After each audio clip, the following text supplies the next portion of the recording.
Good day, guys. I hope you're doing well and uh, you're happy you are on this course. Well, I'm Kwaku Boamah and I'll be taking this course together with Reverend Father Dr. Michael Mensah. And we'll be handling different classes as you are well that will blend the two and we'll see how things will go. So for today being our first class, it is basically to introduce you to the requirements of the course and also to set the ground rules and to touch on the first what you call course that you need to know. In the first place, the Sakai platform is not well activated now, and so we'll see how things will go. But just try as much as possible and register quickly, and let's be a part of the course. You know us. Don't worry, you know us, and so just keep cool, and we'll see how things will go. And so just get yourself ready. If there are any comments or any questions, you can put them under the video or on the various WhatsApp platform. And as much as possible, we'll try and answer them. So just stick cool and enjoy yourself. It is interesting that you want to read this course and or you will give it. Just take it cool. You will enjoy it, and it's going to be a nice ride. So if you look at it, let me tell you that first and foremost, there are some very important things that you need to know. That I hear the RISAG has given you some slides. I have no hand. We have no hand. If you look at our slides, you see that the content and everything is different. So you can keep them for future use, but not on this course for this year. We used to use those slides, but we are not using them for this year. And so everything is new. So just get yourself ready and you see the changes that we have added to the course. So disregard those slides, but let's keep up to this slide. So for today, per the course outline, what we're going to be talking about to be approaches to the study of Christianity. Approaches to the study of Christianity, which is going to be our first lecture. But before we do that, I need to introduce the course to you. And so by so doing, I need you to know that it's interesting that many of you are Christians, and so it will be quite nice to know your your target, why you want to do this course. But for us as lecturers, this is what we have designed. We have designed the course as a survey of Christianity from its inception till the present time. So when we are saying it's a survey, it's like to give you a picture, to give you a look up, see a picture of what should be from when Christianity began to the present age. From a historical perspective, it explores the origins, the growth, the fundamental teachings of the faith, as well as the variety of forms it has assumed over the years. You see, one of the things that very often people don't get to appreciate is that religion is not dynamic. The way it begins, over time, it begins to change. And so we are going to look at various development that has gone on from its history through time and through seasons, how the religion has come up and how it has surfaced. Yeah, the course also introduced students to some of the modern ecumenical expressions of global Christianity and how it seeks to maintain its unity in the cultural diversity world in which it finds itself, especially in Africa. You see, Christianity and religion in general has evolved. Now, having evolved, there is the coming together. You see, Christianity is not homogeneous. When we say homogeneous, like it's one, no. But there are diverse expressions. At least you know my mentor, Obinim, and his people. You know the Catholic faith, you know the Methodist faith, you know the Presbyterian faith, you know the Adventist faith, and you even know the Jehovah Witness. So it's diverse. But when they come together, we call it ecumenism. So how does the Christians maintain a unity even in their diversity, particularly in Africa and in other parts of the world? So those are some of the things. The objective of the course is to give learners an understanding of Christianity, that you will have a fervent understanding. You may be a practicing Christian, but come on, this is where you come to understand Christianity very well. Explore how culture, contributes to the contextual expressions of the religious faith. You see, culture has influences on the faith, the cultural milieu. You see, for instance, do you think that if Christianity began in Saudi Arabia, do you think Christians will be putting on suits? Or peradventure, you go to mass on Sunday, and you see those unbelievers. When I said mass, they don't understand. They think the planet Mars. Unbelievers, the good Christians are the Catholics, and we do the mass. So when you attend our mass, that is what we call the Catholic mass. When you attend the mass on Sunday, and then you see the father dressed in jalabia. You see, as for those of us Catholics, it's not even a major distinction. But those of us who are charismatics, or say, one person who is Catholic, who say charismatic, right? So, in the charismatic church, where you see the pastors dressed, they put on suit and my God, you see, they dress like that, and then one Sunday you come to church, and then all you see is that your osopho, the apostle or the elder, he comes to church in jalabia. So you see, so we are just trying to show that the culture has interaction with the faith. Peradventure, if Islam began in Europe, Muslims would not wear jalabia; they may be wearing suit. You may agree or disagree, but that exactly is the case. So we'll look at the cultural inferences, and then we'll also take a look at the Christian beliefs and practices. In terms of mode of delivery, the course is delivered through lectures, individual presentations, and group discussions. The course shall adopt an asynchronous method of teaching. Sometimes we'll do online, at other times we'll do face-to-face, and so that is what we call asynchronous. So we'll do, and when it has to be online, we'll record as we're doing now, upload it on the Revive Minds, which is my personal YouTube page. We'll upload it there, share the link with you. The link is shared only amongst you, so other persons do not get to see what is on it. So when it's shared with you, then you can enjoy the lecture, watch it at any time that you want to do so. Again, the course is delivered through a textbook. The department commissioned a project to write a textbook for the course, and so that book is a very important tool that you all need to have. I'll spend time and talk about the book because it's an important book. The department asked some lecturers from Legon and from other places, and we wrote the book purposely for this course because over the years we do not have a single textbook that students can refer to and read, but then we only give them our slides and that's all. So know you from day one that this course in this year you are not going to get slides. You need to get yourself the textbook. I know you don't like it, but I said it. You need to get yourself the textbook, and when it comes out, we'll give you the information. So you need to get a textbook, and then we rush things through.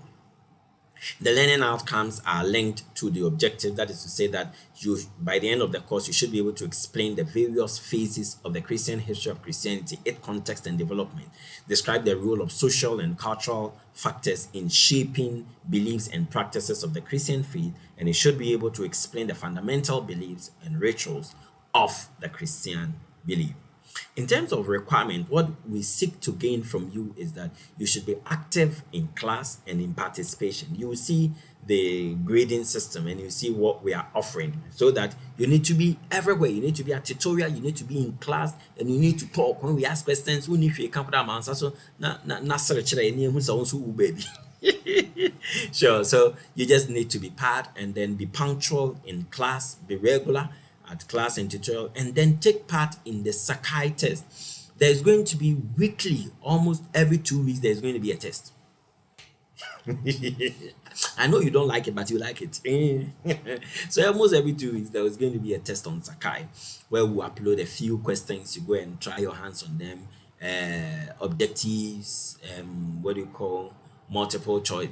Any objectives, there will be filling, and then a few things that you would have to provide. So all those things will be made for, and then you are expected to participate in them, and we'll see how things will go from there. So you take part in the Sakai test, very important. It is largely going to be on Saturdays, so that you won't tell me I have a lecture, I have a this. No, Saturday.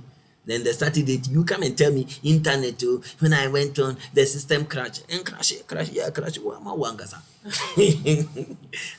So you Saturday will give you time from morning till evening 10 to 6 p.m. So you now define your 5 minutes that you go in and work. If it is what you call 6 p.m. and you have not answered, the system shuts down. I can't open it for you.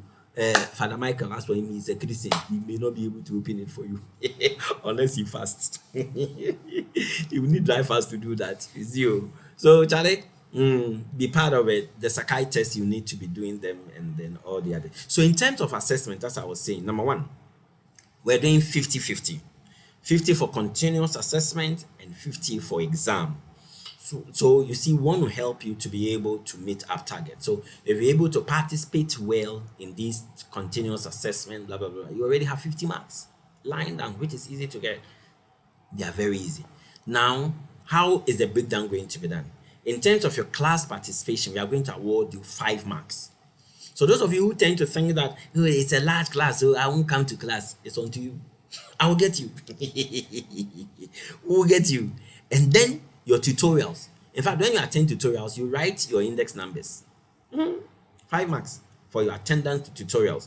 So the teaching assistants, as in Jacob and Ernest, will set up certain classes for you, and you're supposed to enroll in one.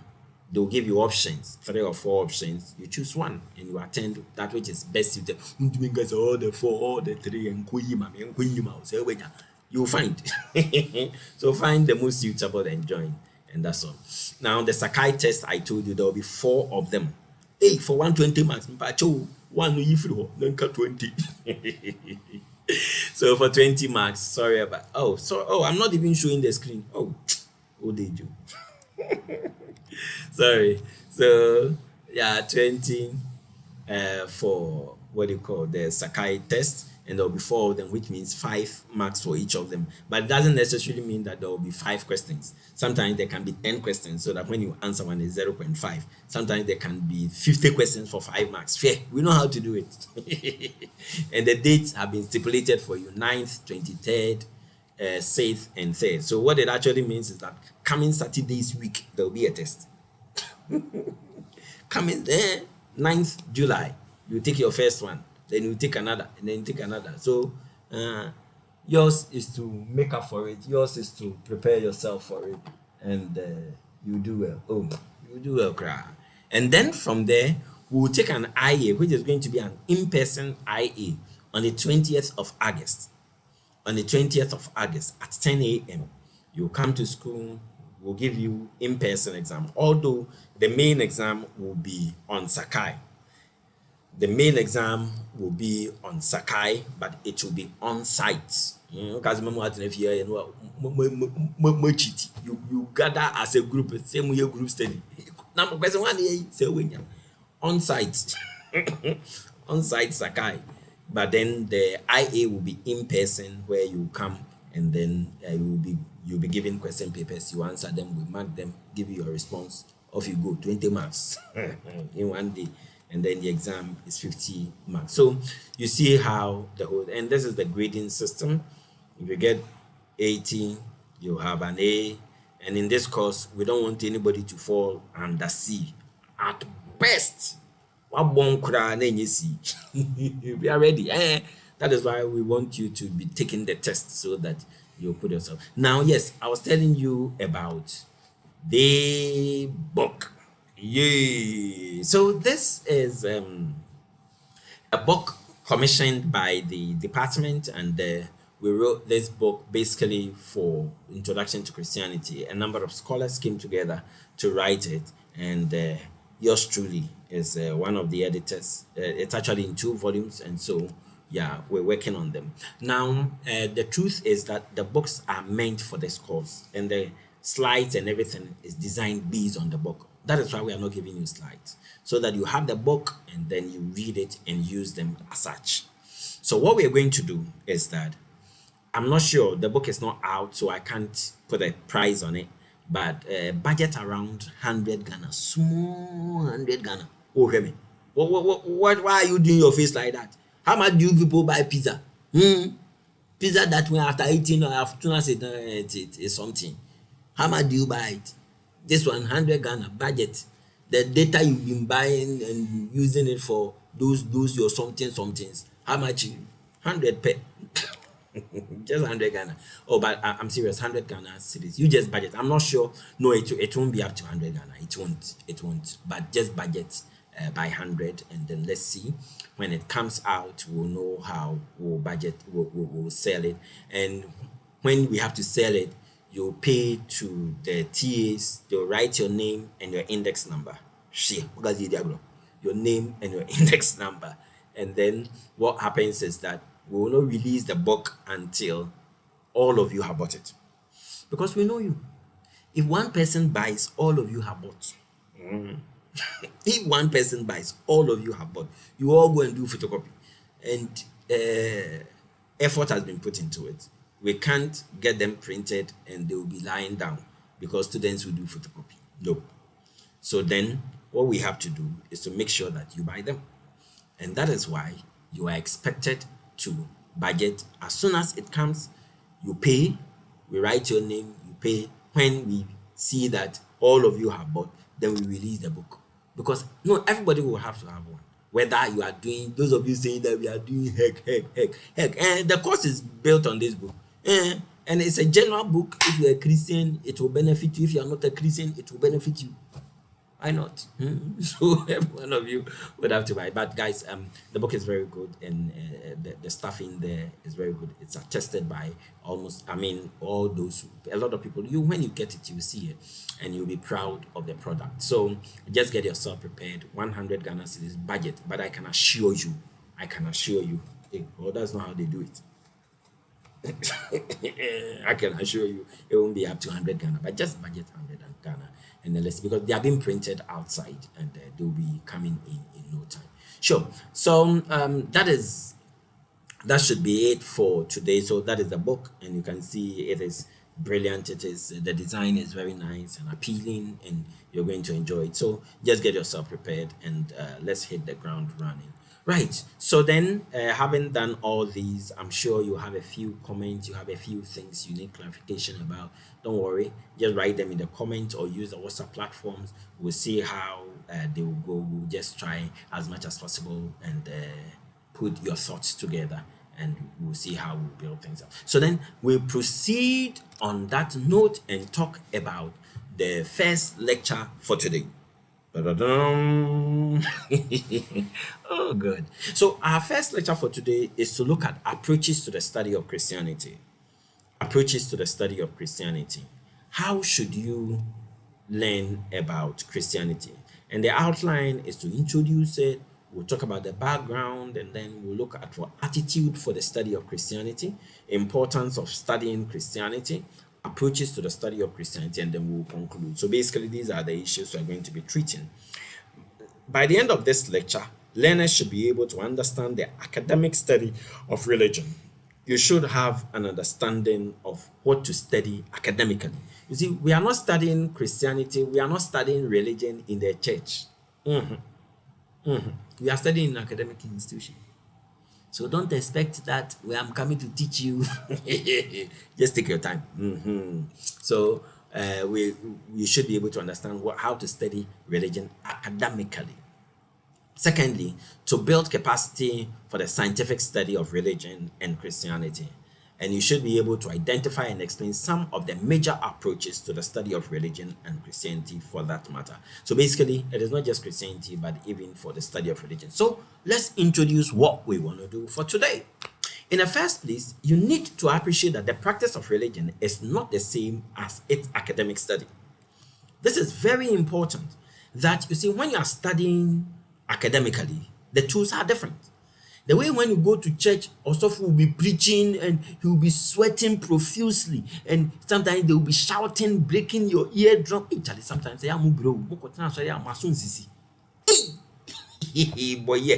You see, they'll be shouting, and sometimes because the way they speak and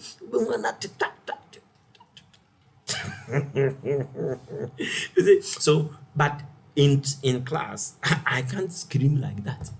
I can't be hopping around like that. No, in church, when also who is preaching, after he has preached, it gets to a certain point, he says, "Let us pray." Then you all rise up, and then you turn your head and you do kaya, kaya, kaya.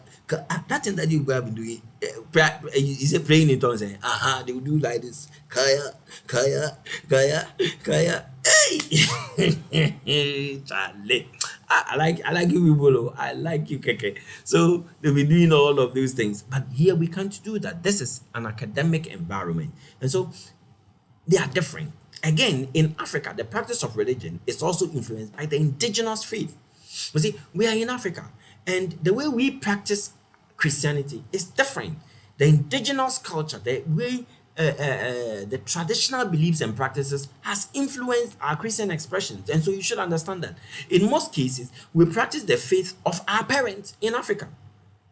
You see, sometimes it is interesting because your parents are, let's say, Catholics, you also grow and you have to become a Catholic. You don't make a choice. And so it's like it's a given. So you practice what your parents are doing. You follow your Christian faith. Sometimes in Europe, it's not like that. You can choose not to be a Christian. You can choose not to be a Muslim. You can choose not to follow your parents' religion. But here in Africa, what would you eat? My God. Those in our days, master, if you don't go to church, you will not eat. So what would you do? You have to. And then put here, there's a lot of liberalism. Don't go there. So you see that these show a difference in the academic study. So by way of background, Christianity is the largest religious group in the world that is well known. Many young Christians do not know about other religions apart from Christianity, and that is a truism. That you see, sometimes because you are Christians, you tend to think that the other religions do not even exist. The other religions do not even Eastern religions, Shinto, Buddhism, and all those other religions. Some do not even know about Islam. It is interesting. And you see, when we talk about the younger generation, we are talking about second generation Christian, because your parents would have been the third generation Christians or second generation, and then you'll be a third generation. So you don't really understand the faith so well. Again, there may be second or third generation Christians. Many young people are like that. Some just claim to be Christians but may not live the Christian tenant. They just claim that they are Christians, but they don't know Jack. They don't know Jack. I remember in one case, we asked a certain question: who received the 10 Commandments? And somebody said Elijah. Can you imagine? Somebody even said Peter. 10 Commandments. Somebody said Peter. Hey! Somebody even said Peter, 10 Commandments.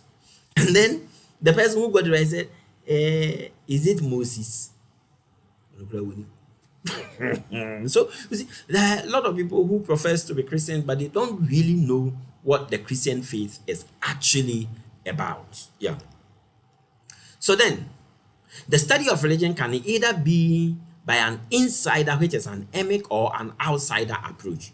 So if you are an insider, then you are a Christian. That is the emic. And if you are an outsider like me, then you are ethic. You are studying. You are not a believer in that faith, but you are studying the faith. And it's possible so to do.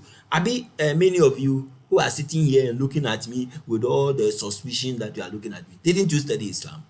You studied Islam, but you are not Muslims. So fine. In like manner, Muslims are in the class and they are also going to study Christianity. So that is for them ethic. But when they studied Islam, it was emic. I hope you understand the distinction, insider, outsider perspective. And know that this insider and outsider perspective may differ. It may influence your perception. You see, when we're studying, when you came, I'm just imagining when you came and you were told that first message you're going to study, say, Islam. Especially those of you doing heck, when you didn't have any option and you saw that is the only one you could do, you were like, Islam, yeah. Shame on you. But you see, you can study it. You don't need to be a Muslim. I have studied Islam so many years. I have studied Christianity so many years. But you know, I'm farmer. Man. Anyway, so just appreciate that you can study it from both ends. The emek is the emek is the emek approach is it promotes understanding. That is when you are an insider, you understand it better. It also it helps you to understand the nuances of the faith. When you study this way, you understand the differences and how interesting the faith is. It is often subjective and defensive. When you are a Christian studying Christianity, you are often, you want to defend the Christian faith, you want to say good things about it, and you are subjective, you are not open-minded about it. You see, it was like when we were studying Islam. The Christians among you, what is salat? What is zakat? Istinja, and those things. What is ablution? But for the Muslims, yeah, that is nice. Those of you studying Islam and you are Christians, when you were studying Islam and we mentioned the Prophet Muhammad sallallahu alaihi wasallam, and as soon as we mentioned sallallahu alaihi wasallam, we're like, what is that? But those of us who are Muslims, when you mention the Prophet Muhammad sallallahu alaihi wasallam, we are very energetic. You see, that's subjective. But you now, the tables have changed. Then you want to change. Who allow you? Who allow you at all? That's right. So subjective, objective. But then the ethic approach, which is largely what we are going to be used, can be very objective because we criticize a lot. So we are not going to have it easy. We are going to ask a lot of questions. It helps to see the other side of the other religion.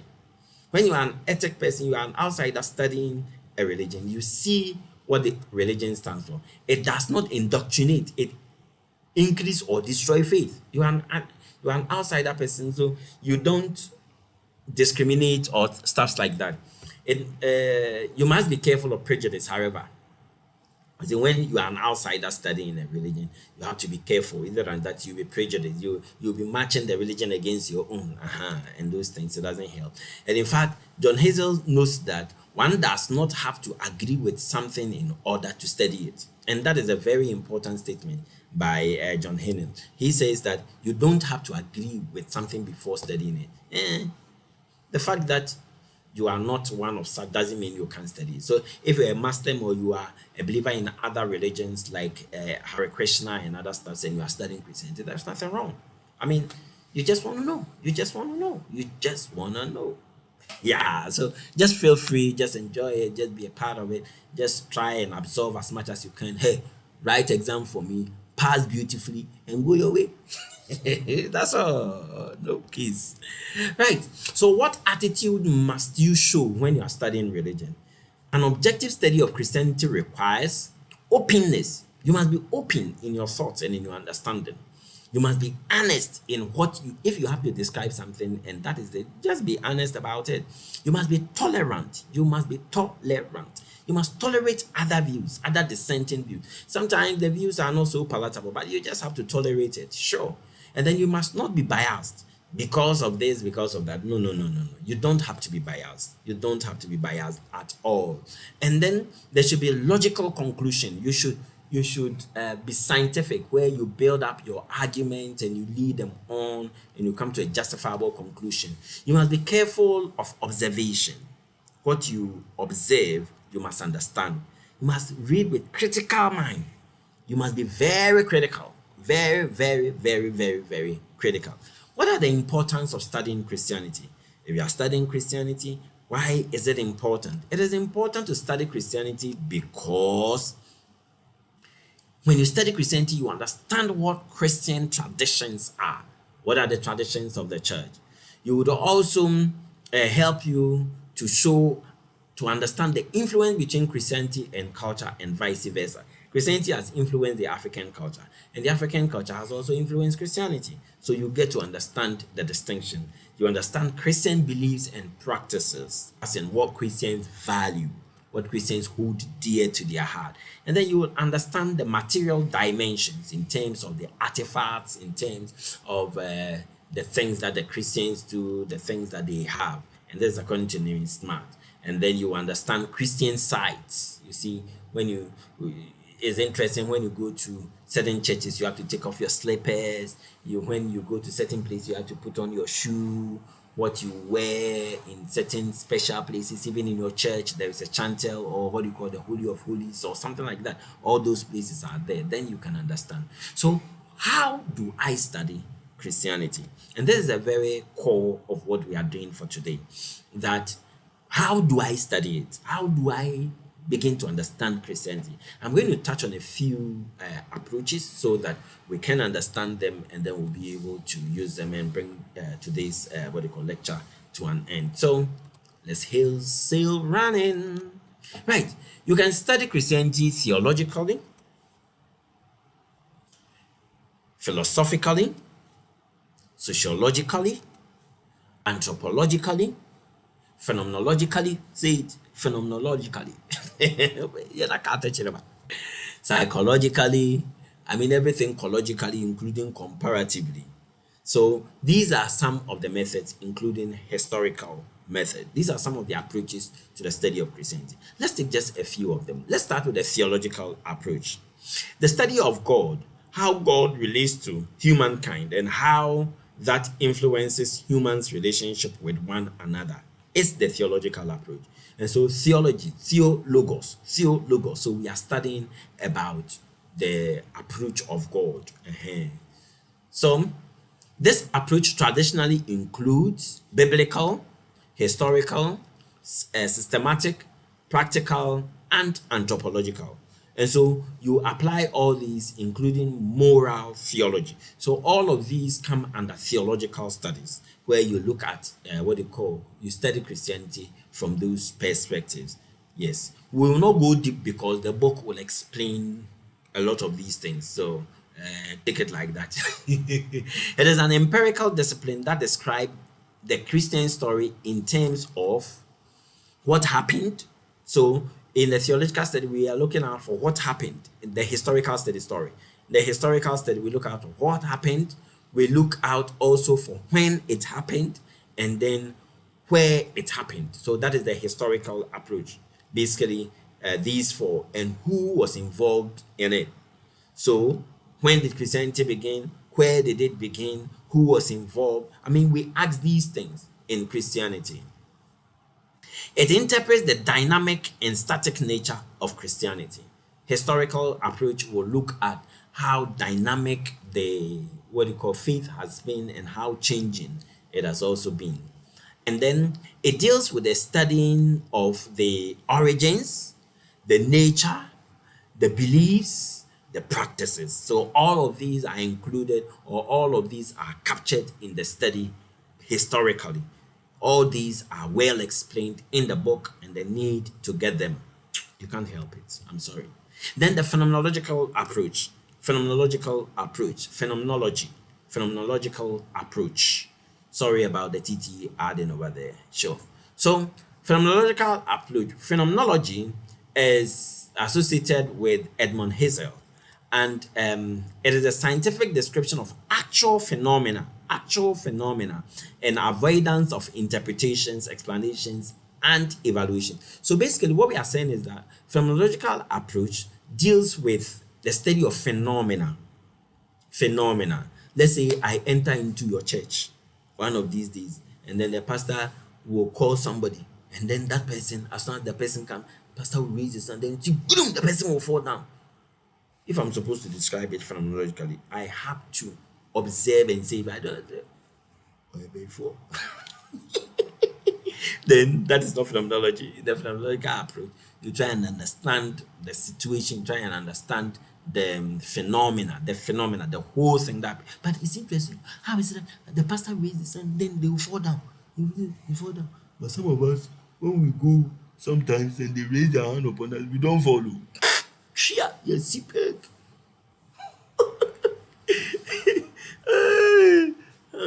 Sit down, la tap. So it is about explaining the phenomena. It describes phenomena as they appear to discover and analyze the meaning of the whole thing. It is built on the principle of intuition. So there are two. The epoche, that is to stop or hold back. Epoche. where you stop or you hold back certain feeling, and then eidetic, okay, that is the essence or the real meaning. So you hold back your prejudice and then you try to understand what exactly is going on. That is the phenomenological approach. Then you have the anthropological approach, anthropology. It is the study of human society, culture, and their development. So that is what anthropology is all about, where you study human development, human society, and the entire nation or entire people by the things that they do. It studies how humans are different from other animal species, focusing on the origin and development of societies and cultures. The main branch of anthropology are cultural or social anthropology, linguistic anthropology, biological or physical anthropology, physiological anthropology, archaeology, and then it is also about the study of Christianity, how it looks in the community and the experiences that they have. All the main branches are explained again in the book. In the book, and so you'll get a good understanding when you read the book, and then you can appreciate it better, and we'll pick it up from there. This is supposed to be a lecture. I'm supposed to lead you on. Sure. So that is anthropological. Let's now focus a little attention on the comparative study. When we talk about the comparative study, we are saying that in here you compare analysis between Christianity and other religions, or even between the same faith. Let's say Catholics and what do you call Church of Pentecost, or MDCC. You don't know MDCC? We'll come there. MDCC, and let's say the Methodist Church, something like that. So when you compare, comparison can also be made within Christianity across histories, cultures, and contexts. It is not meant to give a judgment or a valid statement or claims of one tradition. When we do comparative study, it is not to say that Catholic Church is better off than the Church of Pentecost. No, it is not intended so. That is not our business in the academic study. To maintain objectivity in comparison, you must focus on one, their similarities. What in terms of comparative we look out for? What are the similarities between various religions or faith?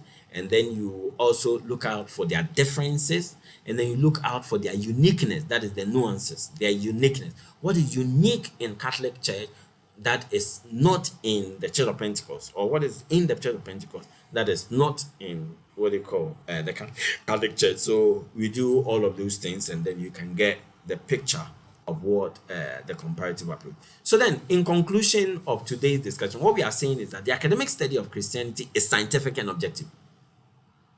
In studying Christianity in the academic environment, it must be scientific and objective. To that extent, the phrase theology and religious studies appears as a name for academic department in various places, especially in the Western world. Many of their religion departments are noted as theology and religious studies, and in other places. It captures the two ways in which religious traditions may be studied. The two major ways: theology, which is confessional and often require commitment on the part of the scholar, and religious study, where it is often secular discipline, which does not require commitment on the part of the scholar. And so I herein tell you that in the study of religion in the university, it is non-confessional.